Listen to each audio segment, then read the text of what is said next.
The flight home had been smooth. One of those uneventful trips that allow you to finally exhale after days of relentless negotiations and back-to-back boardroom meetings.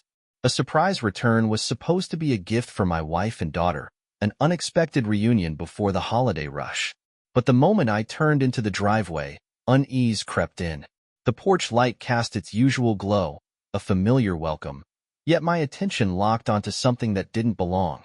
A sleek, black Audi, parked inside my garage. I slowed the car, gripping the steering wheel so hard my knuckles went white. Its polished surface gleamed under the moonlight, a quiet symbol of wealth and arrogance. Recognition hit instantly. I had seen this exact car too many times at company events, its owner strutting around like he owned the world. Nathan Caldwell, president of Crestline Holdings. My wife's boss. A sinking sensation twisted my gut. 1,000 explanations ran through my head, but none of them made sense. It wasn't just his car. It was here, sitting where mine should have been. I killed the headlights and let my car roll forward in neutral, keeping my approach silent. The second I stepped out, my jaw was clenched so tight it ached. My hands instinctively found their way to an old box in the garage, rummaging until my fingers closed around a handful of small steel bolts. Without hesitation, I popped open the hood of the Audi and let the bolts slide deep into the maze of its engine. The faint tink of metal vanishing into unseen crevices sent a dark, fleeting satisfaction through me. But that moment of control disappeared the second I stepped inside. The scent of lavender air freshener wrapped around me, but it was tainted by something else, a heavy musk of cologne that didn't belong to me. I recognized it immediately. His cologne. That same overpowering stench I had smelled on him before. The kind that clung to expensive suits and inflated egos. My skin crawled. I moved without thinking, heading straight for the safe in my study. Hidden behind a row of untouched law books, it opened easily beneath my steady hands. Inside, resting exactly where I had left it, was the Smith & Wesson Model 686, a gift from my father-in-law. My wife had always hated it. I reached for it, fingers curling around the cold steel, my pulse a steady drumbeat in my ears. Every second sharpened my sense of betrayal into something lethal.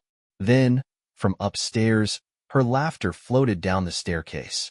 Not the warm, familiar laugh I had known for years, not the kind she shared with me. This was different. It was sultry, teasing, dripping with something that had never been meant for me. And then came his laughter. Low, confident, a deep rumble of amusement, one that made my hands tighten around the grip of the revolver. I took a step toward the stairs, then another, my mind blank except for a single, undeniable fact. They were upstairs. In my house. In my bed. I climbed the first step, my heartbeat a deafening roar in my head. The weight of the Smith & Wesson felt natural in my grip, its presence grounding me as my fury pushed me forward. Then, just as I was about to continue, a voice stopped me. A quiet but firm whisper. Dad. I froze. Juliet stood at the foot of the staircase, arms crossed, watching me carefully. Her expression wasn't one of shock or anger. It was something else entirely. She stepped forward, into the dim light, her sharp gaze locking onto mine. Her voice was low, controlled, almost calculated as she spoke again. Don't expose them now. I have a better plan, one that will ruin his life. Her words barely registered as I stood frozen, the revolver still heavy in my grip.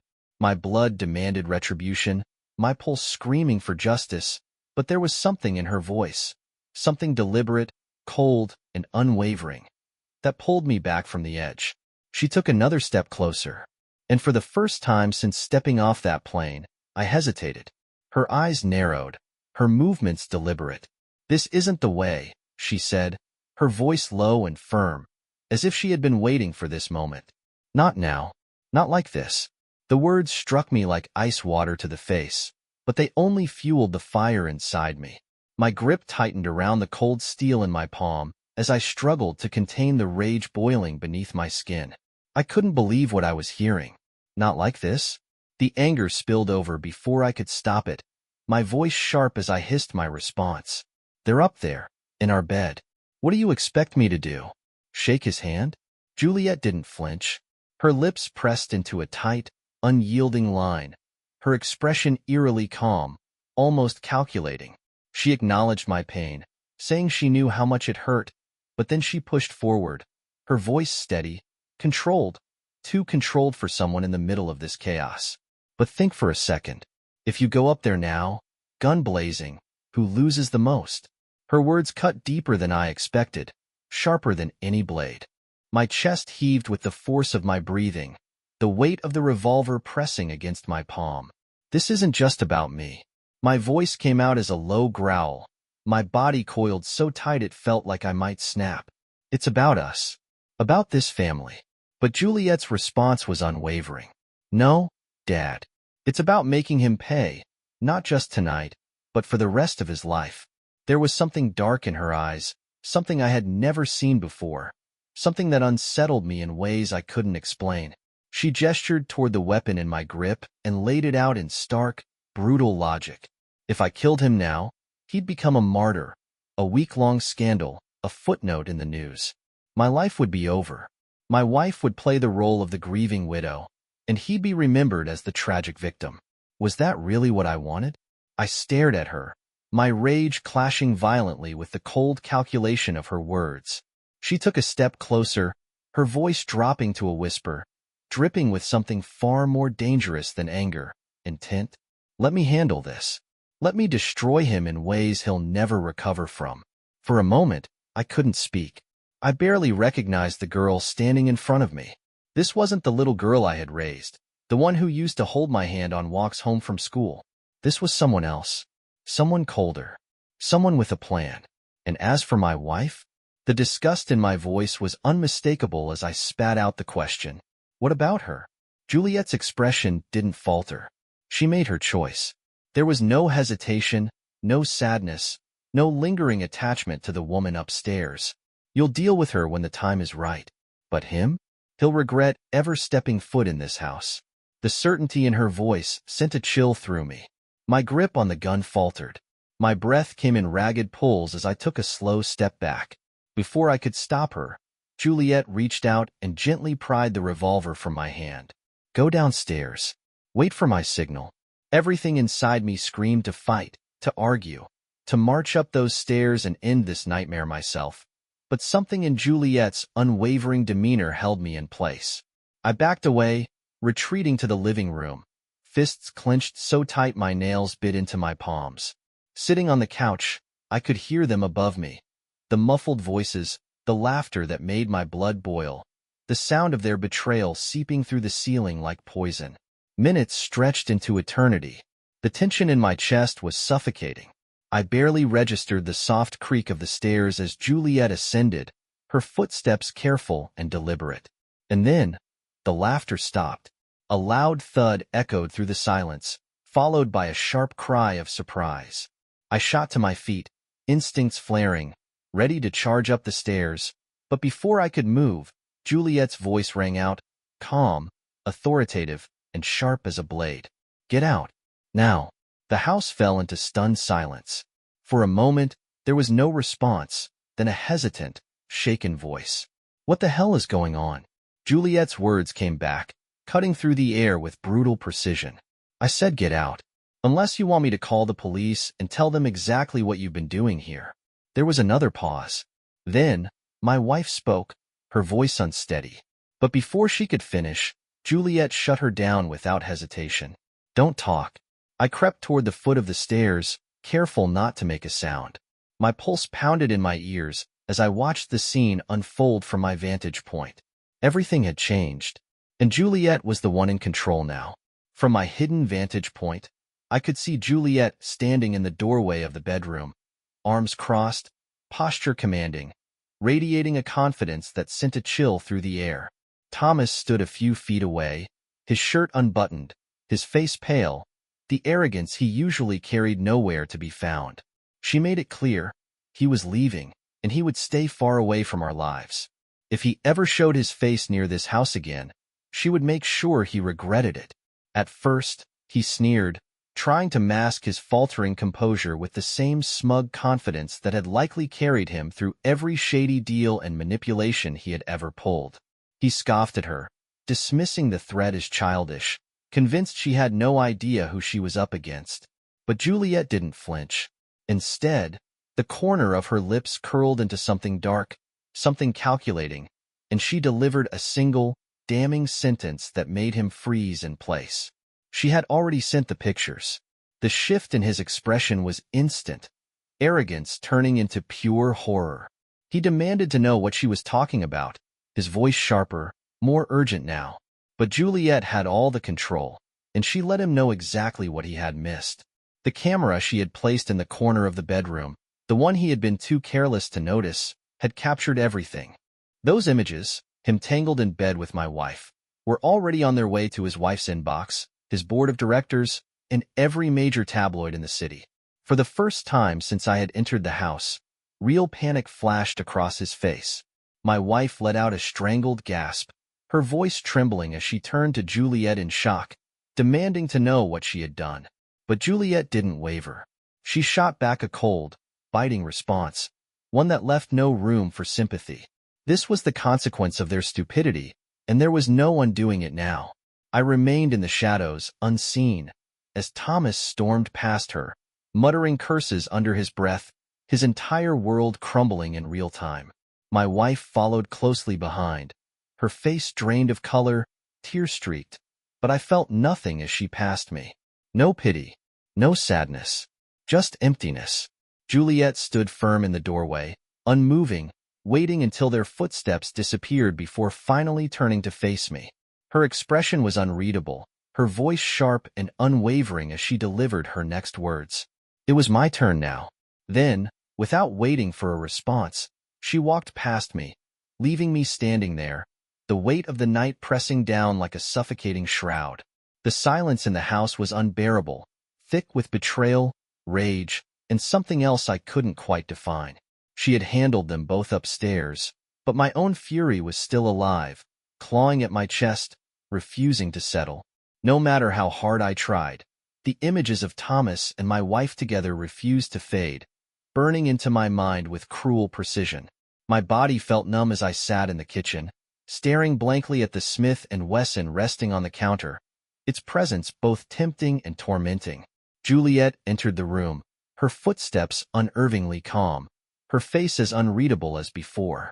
Without a word, she placed her phone on the table in front of me, its screen glowing with an open email draft. She told me to look. I leaned forward, scanning the screen. The email was addressed to the board of Crestline Holdings, attached with a collection of incriminating photos of Thomas and my wife in the bedroom. Images I hadn't even realized she had captured.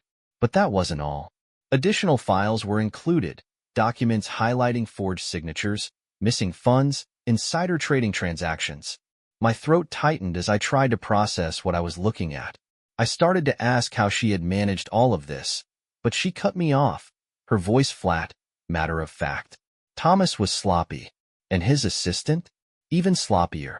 She had been digging for weeks, ever since she had noticed the way he looked at my wife during the Christmas party. I sat back, the weight of her revelations settling in. I wasn't the only one blindsided by this. I barely recognized my own voice when I asked if she was sure this would work. But Juliet didn't hesitate. A smirk crossed her face, dark and vindictive, an expression that didn't belong on someone so young. This wouldn't just ruin Thomas, she assured me. It would obliterate him. The board would bury him to avoid scandal. His wife would clean him out in court. And when the SEC caught wind of his financial manipulations, he wouldn't just lose his job, he would lose his freedom. I should have felt relief, maybe even gratitude, but all I felt was a hollow ache. And there was still one loose end left to deal with. The bitterness in my voice was unmistakable as I asked Juliet what would happen next. Her confident smirk faded slightly, replaced by something colder, more calculated. My wife would get what was coming to her too, she assured me, but not yet. Thomas went first. Her fingers moved swiftly across the screen, and with one final tap, the email disappeared. A digital dagger aimed straight at the heart of his empire. The fallout came faster than I had anticipated. By morning, every financial news outlet was running the story like wildfire. Headlines screamed accusations of fraud and infidelity, his name plastered across every screen and newspaper in the city. Some focused on the financial crimes Juliet had uncovered, detailing forged documents, missing funds, and insider trading. Others fixated on the damning photographs of his affair, a scandal that shattered his personal and professional image in one devastating blow. By noon, Juliet and I were parked outside Crestline Holdings headquarters, watching the destruction unfold in real time. She had insisted on coming in person, eager to witness the chaos with her own eyes. From our vantage point, we saw the scene unravel. A mob of reporters swarming the building's entrance, their cameras flashing like lightning as police cruisers lined the curb, their lights spinning ominously. Then, he emerged. Flanked by two uniformed officers, Thomas stumbled out of the building, his suit rumpled, his face pale and drawn. He didn't bother answering the barrage of questions hurled his way, his usual smugness now stripped down to something hollow, something weak. His wife appeared moments later, storming through the front doors with a disgusted scowl and a thick envelope clutched in her fist. I didn't need to ask what was inside. Divorce papers, no doubt. Beside me, Juliet exhaled a slow breath, satisfaction dripping from her voice as she whispered checkmate. But I wasn't done. Not yet. That night, I waited. My wife didn't know I had been in the house, didn't realize I had watched it all unravel from the shadows. Juliet had made sure to keep my presence a secret, letting her believe she had slipped away without consequences. When the front door finally creaked open, I was already there, sitting in the living room, waiting. The Smith & Wesson rested on the coffee table before me, its presence deliberate. The moment she saw it, she froze, her breath hitching, her body stiffening as fear flickered in her eyes. Her gaze darted between me and the weapon, her mind racing to catch up to a reality she had not been prepared for. She tried to speak, her voice trembling, but I remained silent, watching her crumble under the weight of her own guilt. It didn't take long before the tears started, a river of apologies spilling from her lips as she collapsed to her knees. She sobbed, calling it a mistake, a stupid, horrible mistake, begging me to believe her. I leaned forward, my voice a quiet blade against the chaos of her breakdown. Was she sorry? Sorry that she got caught? Or sorry that she had thrown away everything for a man like Thomas? Her sobs grew louder, but they didn't move me. The rage that had been simmering beneath the surface finally clawed its way free. I stood over her, looking down at the woman who had humiliated me, betrayed us, shattered everything we had built. She reached for my hand, her touch desperate, promising anything, everything, swearing she could fix it. She couldn't. I cut her off with a single command. She would leave. She would pack her things and walk out of my house, out of my life. For the first time, her expression shifted. Desperation turned to shock, her voice barely above a whisper as she tried to grasp what I was saying. But I didn't need to repeat myself. I meant every word. And when I reminded her of the prenuptial agreement she had so eagerly signed before our marriage, her entire body seemed to deflate. It was a detail she had forgotten, too caught up in her betrayal to realize she had sealed her own fate years ago. She wouldn't walk away with a single penny. And for the first time that night, I saw real fear in her eyes. I stepped past her, heading toward the stairs, my voice devoid of any remaining emotion as I made it clear. She would be gone by morning. By the end of the week, both my wife and Thomas were nothing more than ghosts of my past. His empire lay in ruins, his name forever tainted, his career obliterated under the weight of Juliet's carefully orchestrated revenge. As for my wife, she left with nothing but a suitcase, her pleas for forgiveness falling on deaf ears. She had built her life on deceit, and now she had nothing left. Juliet returned to her studies as if none of it had ever happened, slipping back into her routine without hesitation. But I couldn't look at her the same way anymore. The cold, calculating side of her I had witnessed that night unsettled me. It was a sharp reminder that the apple hadn't fallen far from the tree. Though I had won the war, I couldn't shake the feeling that in doing so, I had lost something far more valuable. My family was gone. The house, once a home, now stood as a hollow monument to betrayal and revenge. The weeks that followed were a blur, each day chipping away at the remnants of my old life. My wife was gone. Her belongings, her laughter, her lies, all stripped away, leaving only silence behind. Juliet's plan had worked flawlessly. Thomas's downfall had been spectacular, his reputation demolished. His face was plastered across news outlets, his career unsalvageable. But there was no peace in victory, not for me. I wandered through the house like a ghost, haunted by the echoes of what had once been. The silence was suffocating, pressing in on me, louder than any argument or betrayal ever had been. Juliet and I barely spoke, the presence of her ruthless intelligence a constant reminder of how easily she had dismantled a man's life. For a brief moment, I allowed myself to believe it was over, that the storm had passed. I was wrong. It started with a phone call. The number was unfamiliar, but something about the way it kept ringing, insistent and unyielding, made me answer. The voice on the other end was unmistakable, low, venomous, and laced with rage. Thomas. My grip tightened on the phone as a slow, bitter laugh crackled through the speaker. He had lost everything, but he wasn't done. He blamed me, convinced that I had taken his entire world from him. His words dripped with hate, but it was the last thing he said that sent a chill through my blood. He wasn't just after me. He was coming for Juliet. The line went dead before I could respond, leaving only the heavy weight of his threat lingering in the silence. I wasn't a fool. I knew what desperation did to men. It made them reckless, dangerous. Over the next few days, I took every precaution possible. The locks were changed. Security cameras were installed. I made sure Juliet never traveled alone. But no matter what I did, I couldn't shake the feeling that we were being watched. A presence just beyond my reach, always lurking, always waiting. Then came the break-in. It was late, past midnight, when the sound of shattering glass tore through the silence. Adrenaline surged as I bolted upright, reaching for the Smith & Wesson in my nightstand. Every muscle in my body was taut, every nerve on high alert. The cameras hadn't sent an alert, but I knew someone was inside. Moving through the house with controlled steps, I reached the living room, where the moonlight streaming through the broken window illuminated a figure standing in the shadows. A hulking shape, a crowbar glinting in his grip, a presence unmistakably threatening. I raised the gun. The air was thick with the kind of tension that could snap bones. Then, the intruder shifted slightly, tilting his head, measuring me, considering his next move. And then, in a voice I had grown to despise, Thomas finally spoke. Thomas stood before me, his face twisted with rage, his voice dripping with resentment. He blamed me for everything. His downfall, his ruined reputation, the collapse of everything he had built. But he had no one to blame but himself. He had destroyed his own life the moment he decided to touch what wasn't his. Yet, as his lips curled into a bitter smile, a shift in his demeanor sent a chill through me. It wasn't about my wife anymore.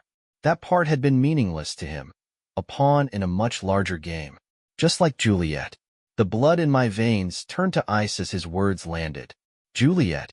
He dared to speak her name, his tone laced with something sinister, something that made my stomach churn.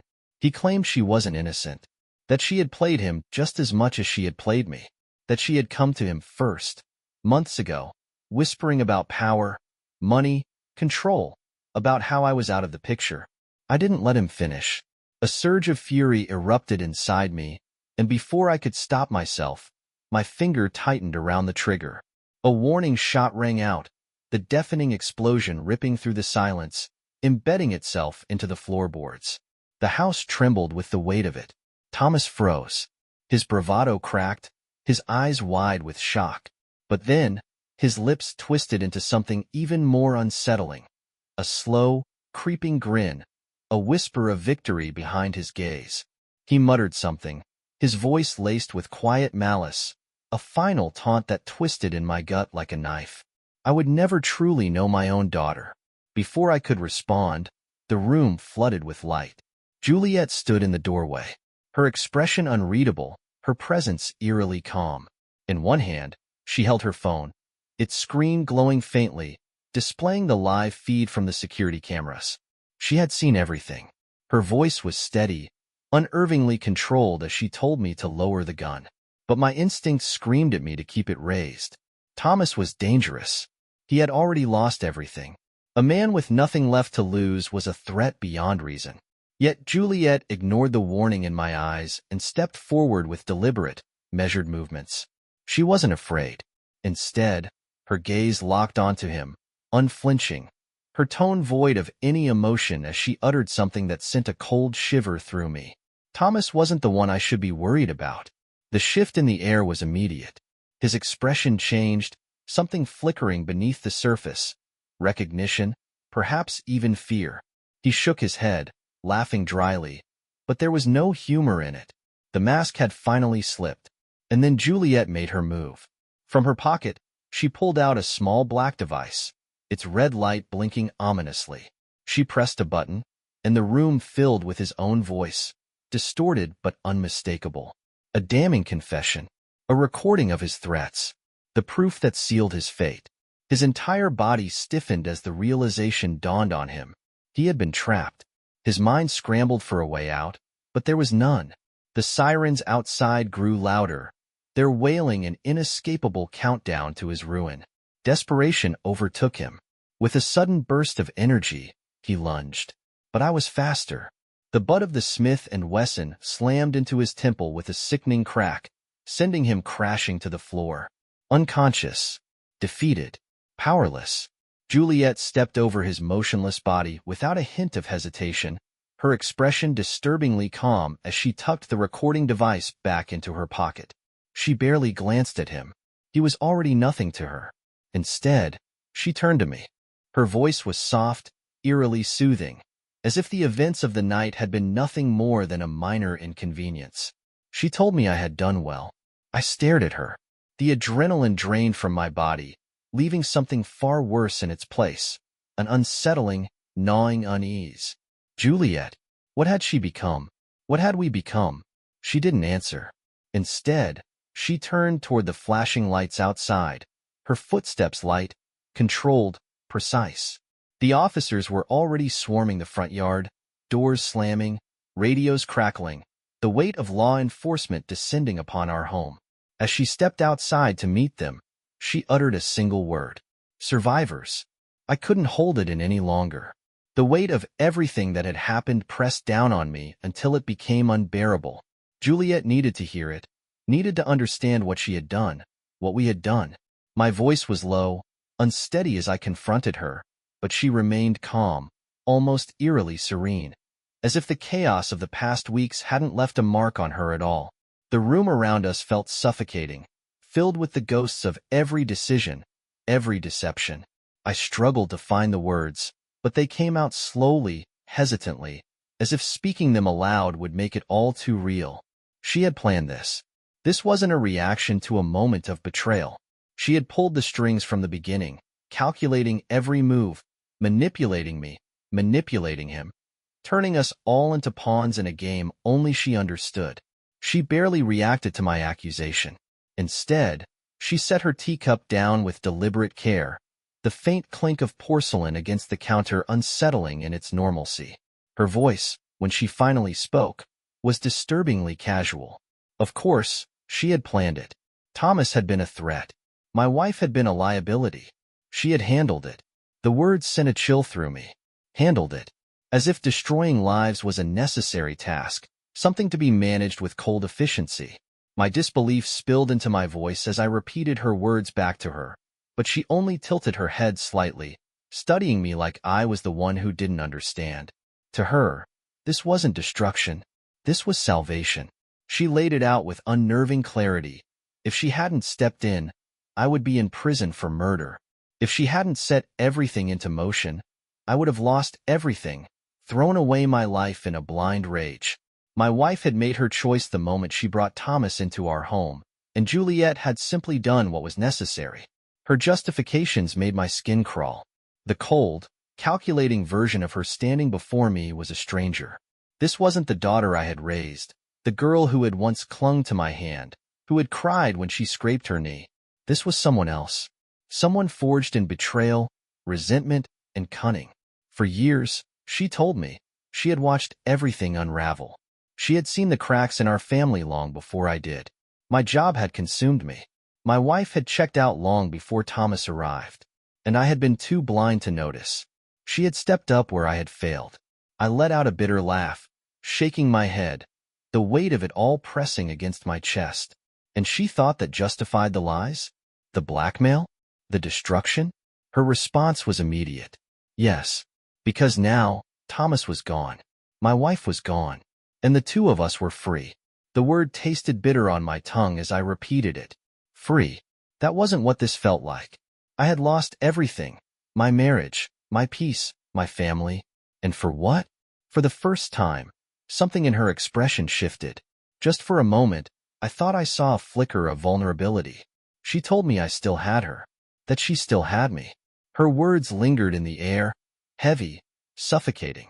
I wanted to believe her.